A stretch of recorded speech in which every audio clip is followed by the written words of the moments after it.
നമ്മുടെ വീട്ടിലൊരു പ്രോഗ്രാം നടക്കുകയാണെങ്കിൽ അതിന് നമ്മൾ ഒരുപാട് മുന്നൊരുക്കങ്ങൾ നടത്താറുണ്ട്. അതുപോലെ ആ പ്രോഗ്രാം കഴിഞ്ഞാൽ അതിൻ്റെ ഒരു അവലോകനം നടത്തും. അതുപോലെ നമ്മളൊരു ബിസിനസ് നടത്തുകയാണെങ്കിൽ ആ ബിസിനസിന്റെ അവലോകനം നടത്തും. മറ്റു ചിലരാകട്ടെ പുറത്തുള്ളൊരു ഏജൻസിയെ കാശ് കൊടുത്തുകൊണ്ട് ഏൽപ്പിച്ച് നടത്തും. നമ്മുടെ ബിസിനസ്സിൽ വന്ന പാളിച്ചകൾ പരിഹരിക്കുന്നതിനും ഭാവി കാലങ്ങളിൽ നമ്മുടെ ബിസിനസ് എങ്ങനെ കൊണ്ടുപോകണം എന്ന് തീരുമാനിക്കുന്നതിനും വേണ്ടിയാണ്. എന്നാൽ നമ്മുടെ പ്രവർത്തനങ്ങളെ കുറിച്ച് നാം ഇങ്ങനെ ഒരു വിചിന്തനം നടത്താറുണ്ടോ?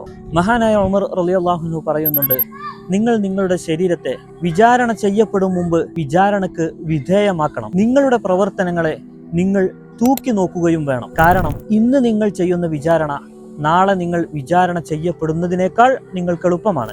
ഉറങ്ങാൻ കിടക്കും മുമ്പ് ഒരു 10 മിനിറ്റ് നേരമെങ്കിലും അതിനുവേണ്ടി നാം നീക്കിവെക്കണം. ഒരു പേനയും പേപ്പറും എടുത്ത് അല്ലെങ്കിൽ നമ്മുടെ മൊബൈലിലെ നോട്ട്സിൽ നമുക്ക് രേഖപ്പെടുത്തി വെക്കാം.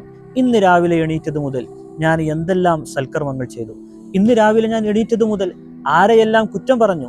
അങ്ങനെ നമ്മൾ കണക്കെടുത്തു നോക്കുമ്പോൾ ഒരു പക്ഷേ നമ്മുടെ നിസ്കാരവും നമ്മുടെ നോമ്പും നമ്മുടെ മറ്റുള്ള സൽക്കർമ്മങ്ങളും മറ്റുള്ളവർക്ക് വീതിച്ച് നൽകപ്പെടാൻ വേണ്ടി മാത്രമായിരിക്കും ഉണ്ടാകുക. ഇങ്ങനെ 2-3 ദിവസം തുടർച്ചയായി നാം സ്വയം വിചാരണ നടത്തുകയാണെങ്കിൽ ഇൻഷാ അല്ലാഹ് ഭാവിയിൽ നമ്മുടെ ജീവിതം വളരെയധികം ഫലഭൂയിഷ്ടമാക്കാൻ നമുക്ക് സാധിക്കും. നാഥൻ അനുഗ്രഹിക്കട്ടെ.